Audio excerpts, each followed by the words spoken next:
नमस्कार मित्रांनो, स्वागत आहे तुमचं निफ्टी पोस्ट मार्केट अनालिसिसच्या व्हिडिओमध्ये. चला तर पाहूया निफ्टीने आज कसं काम केलं आणि उद्या आपला ट्रेडिंग प्लॅन काय असेल.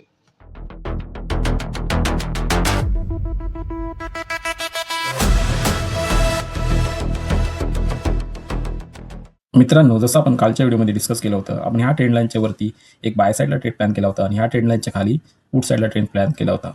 आणि ह्या ट्रेंड लाईनला जर रिजेक्शन घेते मार्केट, तर आपण एक स्कॅल्प ट्रेड प्लॅन केला होता सेल साईडला, आणि जर इथे सपोर्ट घेते तर एक बाय साईडला स्कॅल्प ट्रेड प्लॅन केला होता. पण आज निफ्टीने असं विशेष काही मुवमेंट दिली नाही. ह्या दोन ट्रेंड लाईनच्या मध्येच ट्रेड करत राहिली आणि आपल्याला विशेष काही असे पॉईंट्स वगैरे आज मिळाले नाहीत. आणि आता जो हा डिसेंडिंग ट्रायंगल आहे तो एक नॅरो रेंजमध्ये जात चालला आहे आणि आता इथे ब्रेकआउट होण्याचे चान्सेस जास्त वाढलेले आहेत, कारण का इथला गॅप आता कमी होत चाललेला आहे. तर आपल्याला पाहावं लागेल की हा कोणत्या साईडला ब्रेकआउट देतो, त्या साईडने आपण ट्रेड प्लॅन करणार आहोत. जर ह्या ट्रेंड लाईनला ब्रेक करून खाली जातो तर आपण पुट साईडला एक ट्रेड प्लॅन करू, आणि ह्या जर ट्रेंड लाईनवरती ब्रेक करतो तर आपण बाय साईडला ट्रेड प्लॅन करू. सध्या मार्केट थोडं बेरिशच आहे, सेलिंग प्रेशरमध्ये आहे. तो मोस्टली चान्सेस आहेत की हा जो निफ्टीचा ब्रेकआउट होण्याचे चान्सेस ते खालच्या साईडला वाटत आहेत जास्त करून.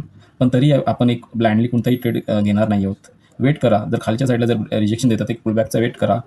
पुलबॅक देऊन परत खाली जातात तर आपण एक ट्रेड घेऊ खालच्या सेल साईडसाठी. सेल साईडच्या ट्रेडसाठी तुम्ही 25,320च्या खाली क्लोजिंग द्यायचा वेट करा. त्याच्या खाली जर क्लोजिंग मिळते तर एक तुम्ही एक ट्रेड इनिशिएट करा एक 30-40 पॉईंटचं एस एल लावून, मे बी ह्या ट्रेंड लाईनच्या थोडावरती. आणि आपली फर्स्ट टार्गेट आपण 25,050च्या आसपास ठेवू. आणि बाय साईडच्या ट्रेडसाठी जशी ट्रेंड लाईन ब्रेक होते आपण एक ट्रेड प्लॅन करणार आहोत, आणि टार्गेट आपले हेच असणार आहेत 25,750चे.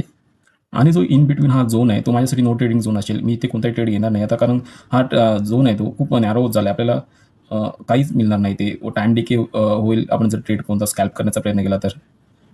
ठीक आहे मित्रांनो, आपला अनालिसिस एकदम इझी ठेवू. ह्या साईडला वरती आपण एक कॉल ट्रेड प्लॅन करून याच्या ब्रेक होता खाली पुट साईडला एक ट्रेड प्लॅन करू. जर तुम्हाला आजचा अनालिसिस आवडला असेल तर व्हिडिओला नक्कीच लाईक करा आणि आपला चॅनल सबस्क्राईब करा. आणि भेटूया अशा एका नवीन व्हिडिओमध्ये. जय हिंद, जय महाराष्ट्र.